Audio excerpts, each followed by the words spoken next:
Well, hi, everyone. I'll be presenting the beginning part. This is Joanne Serembus, and Dana will be joining us midway through and presenting the second half. We hope that you engage in the polls that we will be having throughout. We know that regular and substantive interaction and the regulations from the Department of Education have been very confusing for faculty.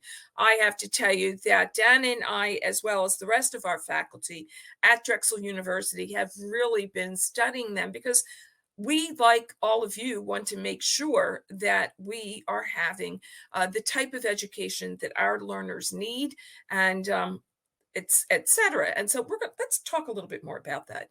So the objectives for today, first, we're going to discuss the rationale for the Department of Education regulations for regular and substantive interaction that we've abbreviated as RSI. You often see it in the literature that way. We're also going to differentiate interactions that meet the regular and substantive interaction regulations, and we're going to construct interactions in their courses to meet the regular and substantive interaction regulations. So first, we know that the distance education and innovation regulations, these went into effect July 1st of 2021. And what these regulations did is they needed to define distance education, who the instructor was, what substantive interaction, regular interaction, and then the clock hour, which we're used to, and credit hour, which we're very used to in our face-to-face classes, that needed to be defined for online courses as well. And so then looking at the clock hour to credit conversion. And so we're going to be talking about all of these. Now, why is all of this important? And you can see I have the Capitol building up there with money, money, money. Federal funding, eligibility under Title IV. And so the Department of Education regulations, well, they're really out there to prevent those bad actors from gaining access to federal financial aid funds. You know, we have so many students out there, so many young adults who are still paying tuition and trying to pay back those loans, and yet they're never able to get a job in the specialty that they were trying to study. And it was because they had went to school where there was a bad actor, if you will. And so they weren't really learning what they needed to for that particular job, if you will. And so another piece of that is that courses were often devoid of human interaction. And so we're going to talk about why that was occurring. What is that lack of human interaction? Now, failure to comply with regular and substantive interaction requirements, it jeopardizes an institution's access to federal financial aid. If more than 50% of the courses are classified as correspondence courses, and we'll talk about that, and if more than 50% of their students are enrolled in what they are defining as correspondence courses. Now, what's the impact? Well, first of all, it's federal regulation that we really need to follow. Second, funding. Funding for students, but also funding for other items, such as the library at the university. Also, research. There's plenty of researchers that are getting funding. This would be cut off. And student eligibility to be able to attend your particular college or university. So, what are the risks? Well, the Department of Education has authority to review distance learning offerings at institutions that receive financial funds. They can just come and they can really review your courses. An institution offering distance education, therefore, can risk losing access to federal student aid, as we were saying, if you fail to meet the substantive and regular interaction requirements as the DOE defines them. Now let's look at the definition between a correspondence course and a distance education course. And you can see that correspondence course. I used the icon of a mailbox. And that was because years ago, correspondence courses were really such that you had items mailed to you. So maybe you had a textbook, but you also had PowerPoints, notes, whatever. And you had a list of assignments that you needed to complete. And those were then at the end of your self study mailed back to the faculty. Now, today's correspondence course is similar. However, rather than mailing by snail mail, you could get these through electronic means. Okay, you could also still get them by mail. But the big thing here is the distance, of course, between faculty and instructor, and the interaction between the instructor and the student is very limited. It's not regular, it's not substantive, and it's primarily initiated by the student. Remember, this is a big piece. It's primarily initiated by the student. And correspondence courses are typically self-paced. Now, for distance education, this is when, again, we're delivering technologies. We're delivering, instruction. We're using one or more technologies. You can use the internet. You can have audio conferencing, wired or wireless, one-way, two-way transmission to students. They're separated from the instructor, again, by distance. However, the instruction has to support regular and substantive interaction between the students and the instructor. And we're going to dive deeper into that. But first, what I'd like Veronica to help us with is the first poll. I believe the polls have been launched for that first and that second question.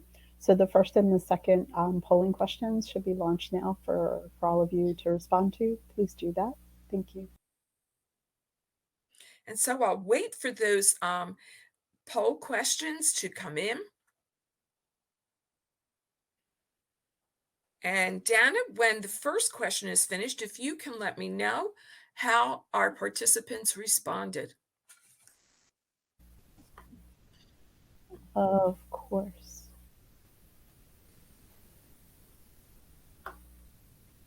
So I'm looking for that.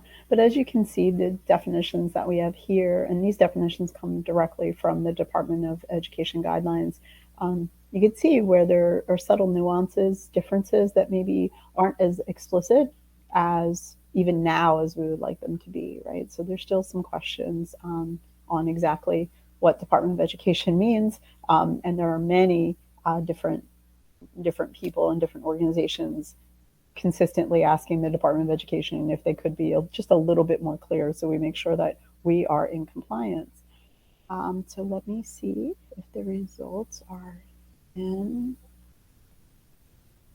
Okay, so, all right. The results for the first poll was the definition of distance learning includes, and 100% said 100% of you voted that the interactions are regular and substantive, and that's correct, right? And we're going to help you define what that actually means in our session too, so that's not confusing. And the second question, people were a little bit kind of not really all over the place, but 57% of you responded that all of the following may be directly impacted by failure to comply with regular and substantive interaction, except faculty employment. And that is true, right? Unless you're found to be in non-compliance, and then your institution might have conversations with you about your continued faculty employment, but it's not part of the regulation. So it was research and funding can definitely be impacted, and student eligibility would be impacted, right? Student eligibility for federal funding because of a missing piece of the regular and substantive piece from the Department of Education. So it's faculty employment that isn't directly, explicitly named in that RSI piece. All right, thanks everyone for participating in the polls, and we'll move on. Go ahead, Dr. Shen. Thank you very much. And so we did have two universities who were sanctioned. The first is St. Mary of the Woods College, and they were sanctioned by the DOE's Inspector General for not being in compliance with the definition of distance education that we just reviewed. And it was because more than 50% of its students were enrolled in what they said were correspondence courses rather than distance education programs. And the distance education programs lacked scheduled instructor initiated contact with students. Now, what they said was they owed the federal government, they had to refund $42 million. Quite a hit, right? However, that was in 2012. And this was actually the first university to be sanctioned. In 2019, the Department of Education said, you know what, we're going to reverse our initial finding on compliance for St. Mary of the Woods. We're not going to ask them to give back that 42 million. And that's because we feel that our definitions of regular and substantive interaction and everything that goes along with that, we feel that maybe they were a little fuzzy. And so colleges and universities were having difficulty in complying with them. Another was Western Governors University. So they're the second. And in 2017, they were audited by the DOE, again, the Office of Inspector General, and they labeled it a correspondence education provider. They said now this time, instead of just 50, it was 60% of their students took at least one course that failed to meet the distance education requirements.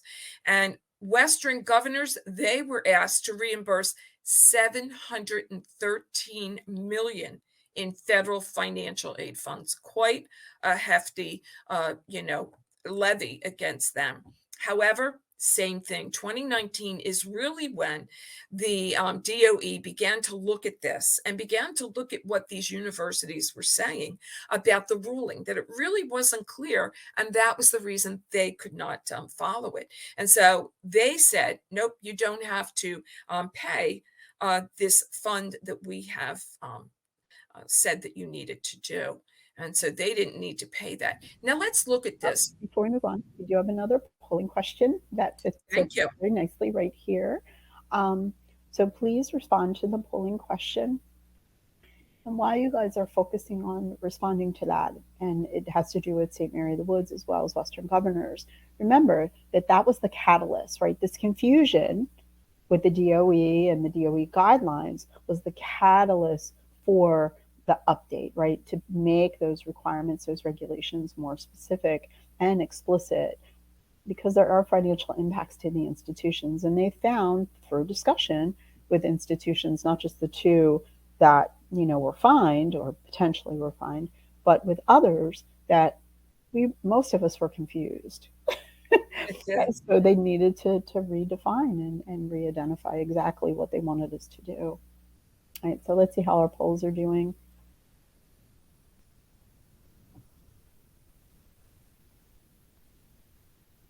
All right, I'll just give people just a little bit more time to respond to the poll. It seems like we don't have, oh wait, here it is. Here we go. Yep. So it looks like almost everyone who's here has responded. So thank you very much for your engagement and your interaction, regular and substantive. That's the part that was missing, right? The regular and substantive interaction. So it wasn't about admission standards or accreditation or anything like that. It was that regular and substantive interaction that essentially the institutions were confused about and weren't in compliance with. So thank you, everyone. Take it away, Dr. Serembus. Thank you very much. And so when we look at regular and substantive interaction, what we wanted to do was really separate the two out, define them separately. So first, the regular is at least at a minimum once weekly that you're interacting with your students. The interaction should occur with reasonable frequency. In other words, they can count on hearing from the faculty on a certain regular basis, and it considers the length of time the course runs. Now, down below, I have some icons here, and it has this is supposed to be course content. And it's so that you know that the interaction has to be substantive, which is first defined as academic in nature. And then the faculty initiates it. However, it's interaction between the faculty and then the student. And so that's why the other two icons. And so initiated by the student, by the instructor, academic in nature. It can't just be an email that says, you have this assignment due this week. It really must be more entailed. Students are engaged in the course through teaching, learning, and assessment. And it must be provided also by instructors of record who are employed by the institution and meet accrediting agency standards in the subject matter that's taught. And we're going to talk about that last one in a little bit more detail as well. Now, there were some previous interpretations, and then we have some current interpretations. So let's take a look at that, because you may be familiar with some of the previous interpretations. So first, interaction. First, it said, okay, only initiated by the instructor. The current interpretation, mostly instructor initiated. So there is some leeway.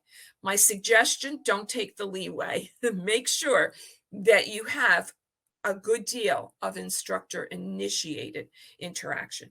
Now, the instructor in the prior interpretation had to meet accreditation standards. The current is that explicit reliance on accreditor approval. Substantive meant that it had to be of an academic nature. Now, the current interpretation has a list of activities provided, such as instruction, assessment, tutoring, answering questions. Regular, the prior interpretation was regular and somewhat substantive, but the current interpretation is predictable and scheduled. So for instance, in my courses, I have a weekly announcement that goes out. The students can count on it coming out and being available to them every Monday. And that contains a review of what we learned last week.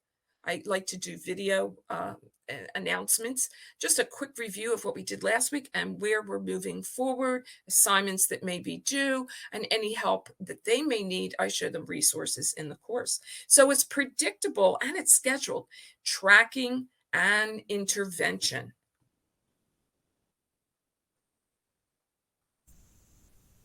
Now, go right ahead, Dr. Kemery. Great, thank you. So I just want to let you know that we've got 2 more polling questions scheduled. So Veronica's going to be helping us with that. And thank you so much, Veronica. She's got that, and she's got that well in hand. So I have a question for all of you, and please chat in the chat. So do you think that the work of teaching assistants, grad students, or team instruction would count toward interaction, specifically in your institution or in your course, right, based in what profession you are housed in? So let's think about that for a minute. And Carol, I do see your question in the chat. For the previous slide, can you direct us to the interpretation of the Department of Ed regulations, Carol? I assume that's what you're asking about. Yes, it's part of the resources at the end of our presentation. So we've given you a lot of resources at the end, including the link directly to the regulation, and then some of the interpretations coming mostly out of WCET. If your institution is a member of WCET, they are a wonderful resource for evaluating policy, right, in specifically in the distance education realm. Excellent. No worries. Don't worry about it, Carol. Yeah, good. We love WCET too. Carol's like, I love WCET. We do too. So people are saying, like, not in your course, you don't have TAs or grad students, you teach the entire course by yourself. And that's great, right? There's no quite equivalent for us teaching at community colleges, but you assume that TA and grad students interactions do count. All right, so Shannon, you could be correct, but it's going to depend on the profession, right? On your accreditors and what they have interpreted as who is an instructor, right? So that's part of the new I would say, more explicit guidelines from the Department of Education. If your accrediting body, right, dates or is okay with a TA at a certain level or a grad student as a certain level coming in and instructing students, then the Department of Education would see that counts. That counts as regular and substantive instructor interaction. If they don't, or if a TA or a grad student or a student isn't at a level where your accrediting body would say that they could be an instructor, right, in your discipline, then it would not count. So it's going to be very, very profession specific. No problem, Shannon. And that's one of the reasons why WCET was asking that question, along with many of the rest of us, because in some cases our grad students would be, right? They would count, and in other instances they wouldn't. For example, right now, I have a grad student who I'm working with, who I'm mentoring. She is helping me, right, as a TA, right, of record in a course that she necessarily wouldn't be at the level where, because she could be an instructor in that course, right? She's giving feedback on a specific piece of assignments that she can manage, which is APA formatting. But her interactions with the students, her feedback to the students would not count as RSI. My feedback and my interactions do, right, as the instructor of record. But in another course where she's going to be helping me next quarter, she would count. It would count because she has a level, right, an educational level where with those particular students in those particular group of students, that would count as RSI, some of the things that I'm going to be having her do. So just be careful with the whole grad student TA, thing, and team teaching as well. So if your team cohort who's teaching are all at the level where they would be considered instructors by your accrediting body, that would count as RSI. Perfect. All right, next slide, please. All right, so we love this meter, RSI interaction meter. So as you go over, right, and you get more into the green area, these are definitely, right, the happy face on the way green end is definitely considered RSI, right? Introduction, right? Instructor initiated instruction, and discussions, absolutely, right? Office hours, but those office hours need to be regularly scheduled, right? And the students need to know about it ahead of time. Now, it doesn't matter if the students don't show up, if you will, right? But here's how I do this.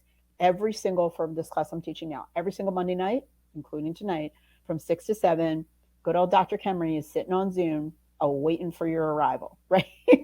So they know that, right? They've known that since week 0, because we put out schedules week 0 before the course even starts. Like, here's where my office hours are going to be every single week, same place, same bad time, same bad channel. Here's where I'm going to be, right?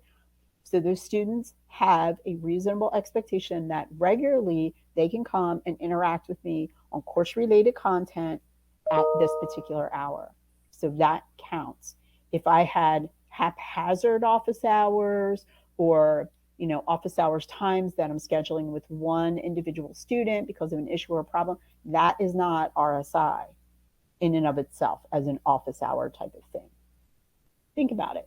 As you go over toward the not so great colors, right, going yellow to red, think about video lectures and discussions. So video lectures are great as long as you do them in short chunks and they're not 2 hours long, but they don't really count as RSI unless there's some type of engagement connected to that video.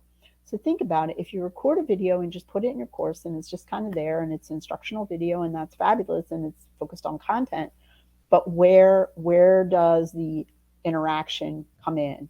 Where can students either use that content or ask questions about that content or take that content and use it somewhere else? How is it engaging other than just viewing it, right? All the way over to our red part, definitely red, right? Auto-graded quizzes, don't count. Even if you've given them rationales in those auto-graded quizzes, right? It bumps it up on the meter a little bit, but it's not as robust as they would be looking for, right? So if you have quizzes that grade on their own and basically you just go in and check it, make sure they're done, those don't count as RSI. So Shannon is asking, I keep in-person office hours, but invite students to email me if they'd like to meet me over Zoom, right? Just can't keep an open Zoom meeting. Does that count? When you say in-person office hours, does that mean in-person on campus office hours, Shannon?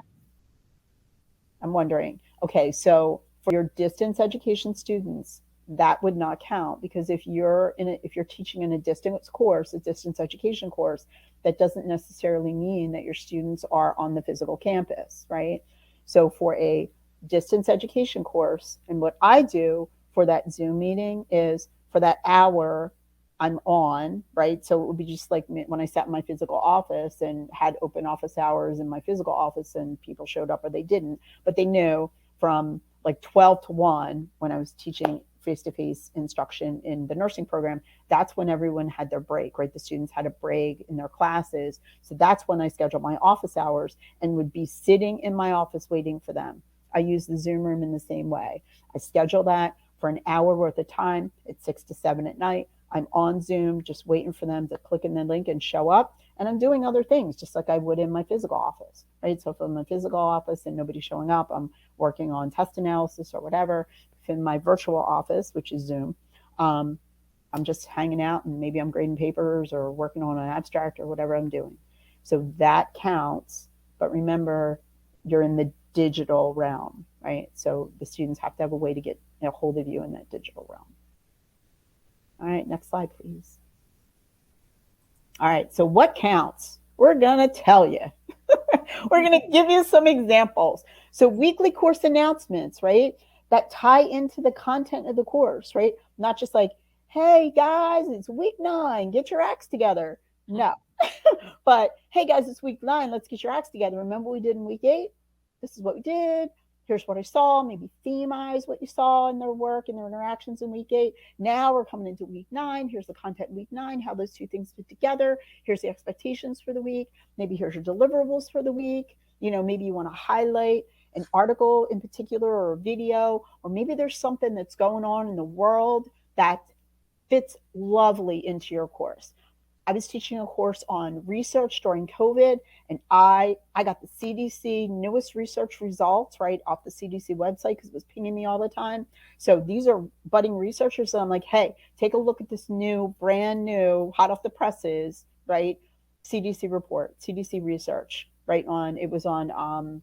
It was right in COVID when we started giving vaccines, right? And vaccine rates, and some of the issues we were having with vaccines early on. So that was relevant, right? So that counts.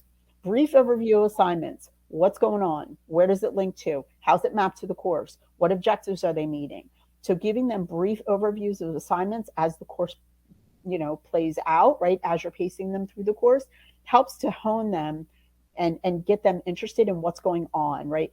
Helps to seat them in the course, just like you would in your face-to-face courses. Like, hey guys, this is what we're doing this week. Remember, here's what the lecture's going to be about, or here's what our interactions and our active learning is going to be about. So think about how that transitions over into a virtual realm.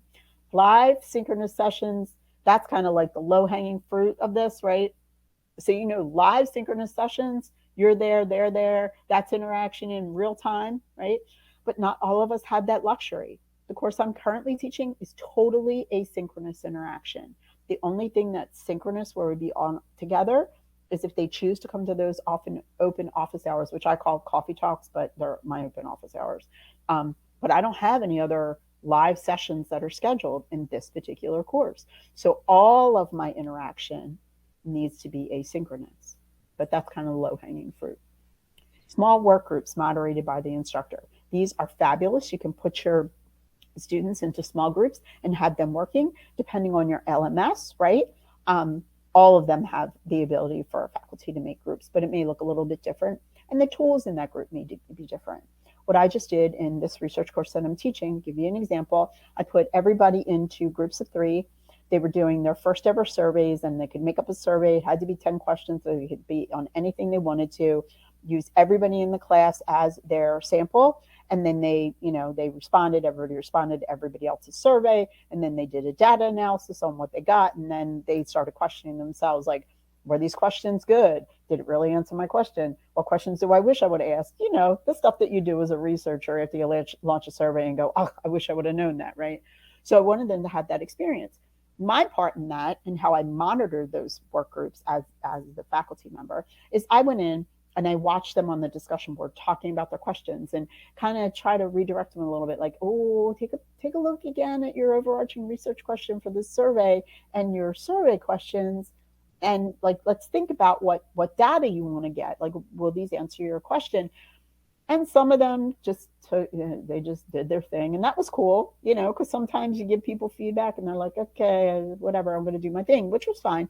But I could see what they were doing and guide them and kind of give them some feedback on what was coming in, in their discussion board, and redirect them a little bit. So it made for a real meaningful interaction. And then at the end of it, they posted on a general discussion board what their analysis was, how they thought about it, so that the other individuals in the broader class on that discussion could give them feedback on what it was like to be participants of that particular survey. And then, of course, I gave the individual groups feedback on multiple levels, both on an academic level as their faculty member, but also as one of their participants, and what confused me as I was taking their surveys. So that's really kind of cool. Okay, we've got some more examples. Interactive videos with detailed feedback. I think that's pretty self-explanatory. Any way you can do interactivity in videos is perfect for regular and substantive interaction. But remember, your videos need to be short, right? A 2-hour video is not fun to watch as a student, and it's a little long, even if you put some questions in there here and there. So if they're assigned to watch a video, maybe, right, a short video, and then interact with you, right? So maybe they watch a video and then they interact with you on a digital tool called Practice with each other and with you, or maybe in VoiceThread or Flipgrid or something like that. So some other way, or even a discussion board, some other way that the video is the basis for that interaction and discussion, right, between faculty and student, or however you want to, play that out, but definitely the instructor. Giving specific assignment feedback. I love recording video feedback on written assignments, right? So I do both. I do text feedback, right? Because I link that to the rubrics that I'm using, because I like embedded rubrics and things like that, usually, and turn it in, but I can do it other ways too.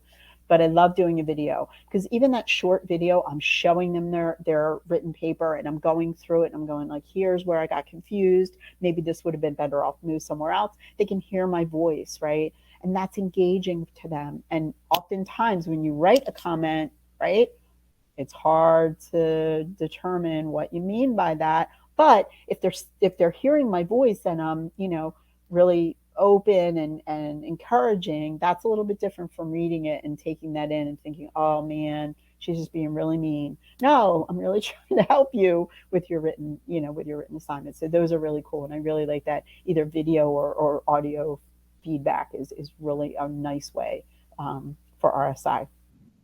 Providing information, right, or responding to questions about content in the course or the competency. Now remember, if they're emailing you independently in your email, that doesn't count. But if you've got a Q&A discussion board, that's where it's perfect. All course questions get posted to the Q&A in my course, and if they email me, I'm like, this would be better served on the Q&A discussion board. Please post it there, and I will respond. That kind of thing. And they do, and then I respond, and then it's more of interaction between everyone in the course, because if one of the students asks, and they all got that question. Scheduled office hours, I think we beat that one to death, so we'll move on to the next.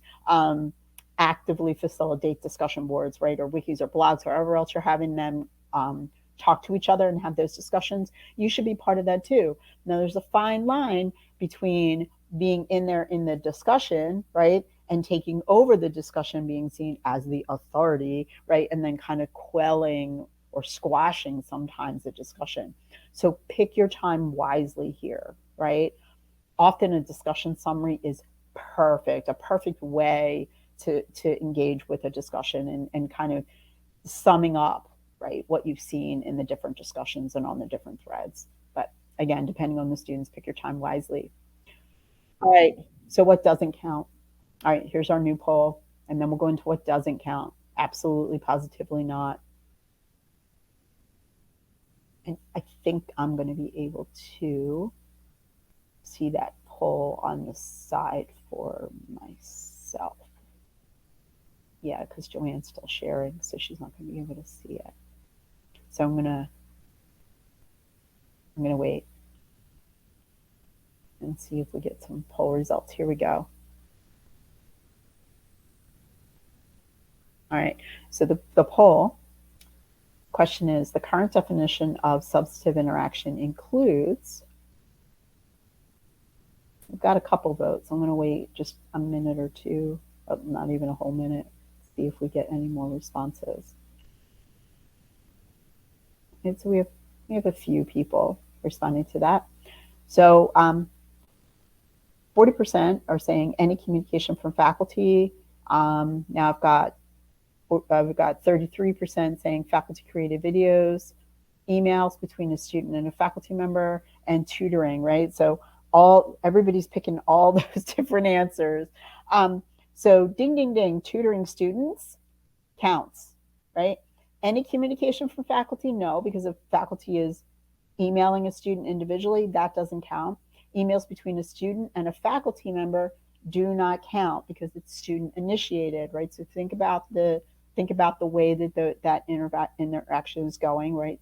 The way in which it goes. And faculty created videos don't count in and of themselves, but they count if there's interaction or questions or engagement in or around the video, right? So tutoring students, absolutely 100% of the time, always, always, always counts, right? As part of RSI. Okay, so what doesn't count? That phase. Putting grades in the grade book? Nope, it's important. Your students want to know where they are in the course, but it doesn't count. Automatically graded videos, or quizzes each week? Nope, doesn't count. Has to be some sort of engagement with the faculty, some sort of direct feedback to the responses. And then responding to student emails on Mondays and Fridays. Nope, that just tells them when to expect your response, right? But it's not RSI, right? Because the students are emailing you. Next slide, please, Joanne. Frequent and consistent. Nope, these guys don't count.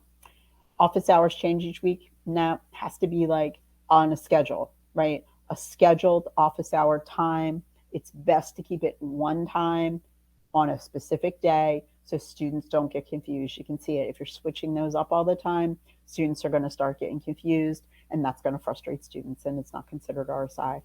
Discussion responses from faculty occur on a few students' posts. No, not really. You can respond to students. You don't have to respond to every single student all the time at the same time, right? But if it's just happening for a few student posts, that's not going to cut it. And as a matter of fact, for those of you who came to the opening session, the presenter, the keynote speaker, spoke about that, right? And spoke about what the research says about sometimes how faculty only respond to certain individuals in a class for a whole lot of different reasons, right? So think about that when you're thinking about RSI and supporting your students. An announcement happens on some weeks. It should be every week, and it should be almost that the students can count on. They will get an announcement on Monday, midweek, and maybe the end of the week, right? And in some of my courses where I have students who are new to online, new to distance education, it's happening that frequently. Hey, it's the beginning of the week. Here's what's due, blah, blah, blah. Here's what we're looking at. Here's what you did last week. Oh, this is your midweek check-in. Remember, here's what we're focusing on this week. Here's what you're doing. Here's how it's aligned. And then the end of the week, we're ending up our week. Here's what we talked about this week. Next week, preview, we're going into this, right? Just to kind of keep that pacing going, right? Especially with students who are not used to the online environment. Next slide, please. And then focused on the course subject, right? It needs to be focused on the course subject, right? Just announcing university holidays does not cut it. However, if you're announcing a holiday, right? Shouting out the holiday, and you can connect that to course content, that would count. For example, St. Patty's Day is coming up. What do a lot of people do on St. Patty's Day?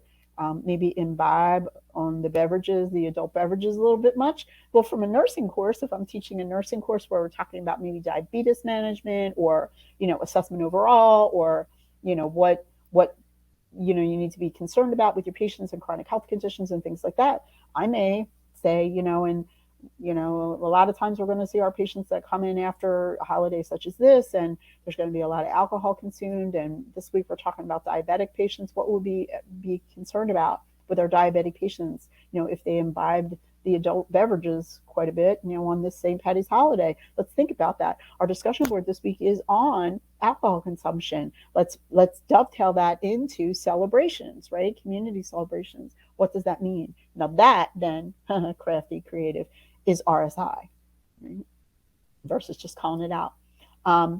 Introductions, if your introductions are focused on like things like favorite pets or a trip or what they're doing in their work right now, that may not count, but you can make an introduction for your students that asks them what they know about the content that you're going to be presenting in the course already, right? So that helps a lot, you as well as the students. So it gives the students an idea that they already know maybe something about what's going on in this course, so they're not totally scared, and you get a preview into what your students may or may not know coming into your course, so that maybe you can make some adjustments if you need to, if your students are coming in with maybe a little bit less of an understanding, right, to support them in what they know and tie that to the course content as it moves forward. And information regarding student support services, we know how important that is, but not necessarily RSI. And there should be another polling question coming here. It should be there now. There we go. All right, there we go. And the question, all the following activities are considered RSI except. So we just went through a whole bunch of them. We only have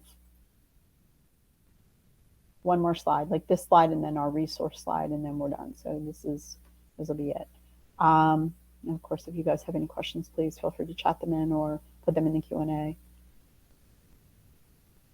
Okay, so we have two votes. We have a couple votes for office hours of at least 45 minutes.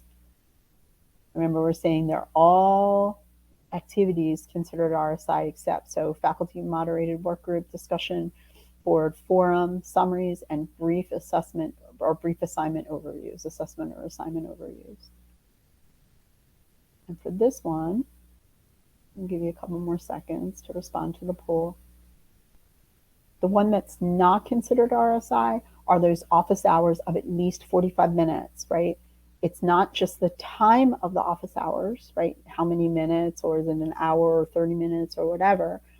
Because that's going to be dictated by your institution, your institutional guidelines, but that they're regularly scheduled, right? So it needs to be regularly scheduled office hours, and it can be of any time frame that's as required by your institution. So our institution requires at least an hour, right? An office hour of an hour in length for our, at Drexel, at the College of Nursing and Health Professions. Developing a communication plan is so helpful for your students.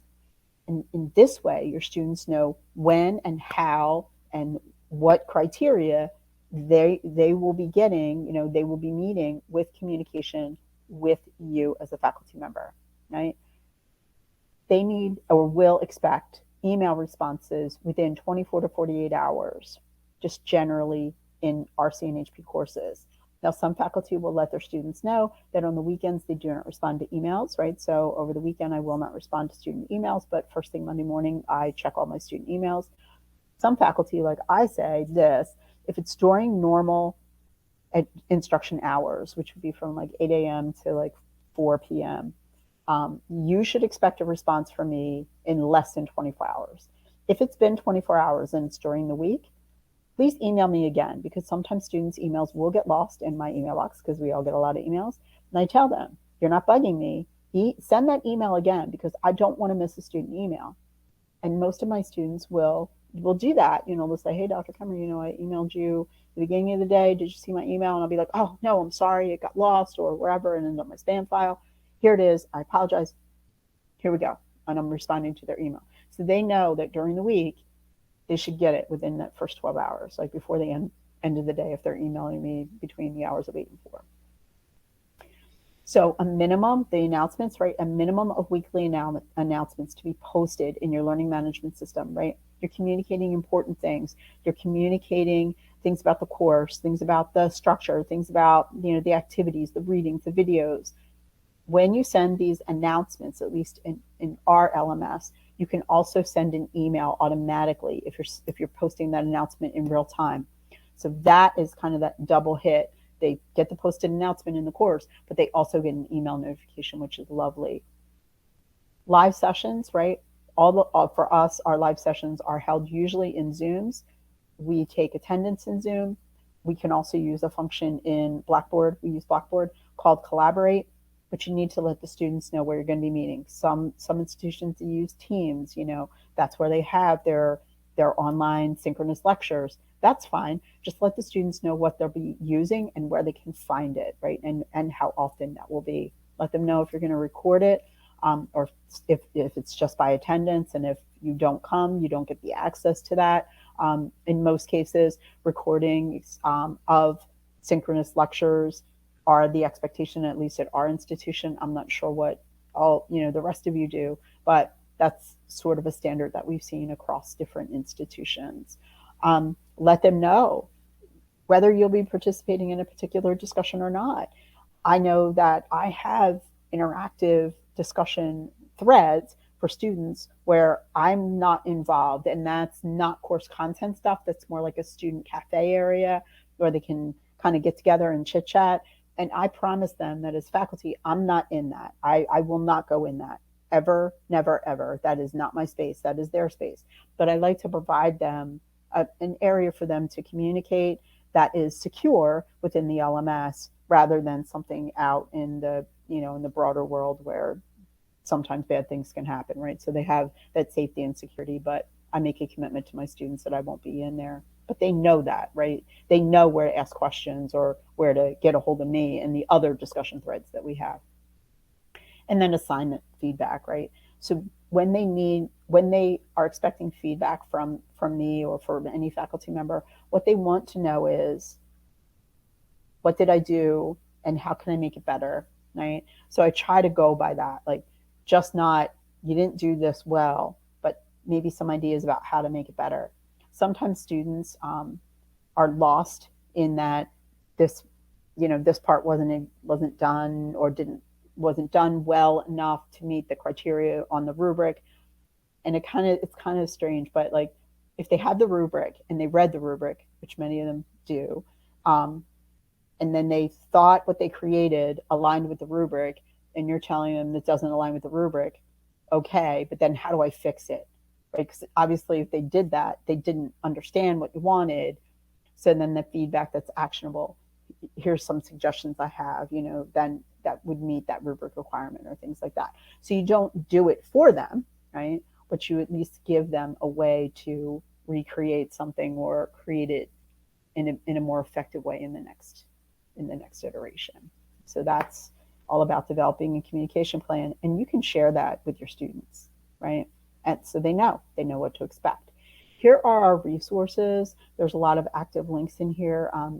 We encourage you to take a look at many of them, or all of them.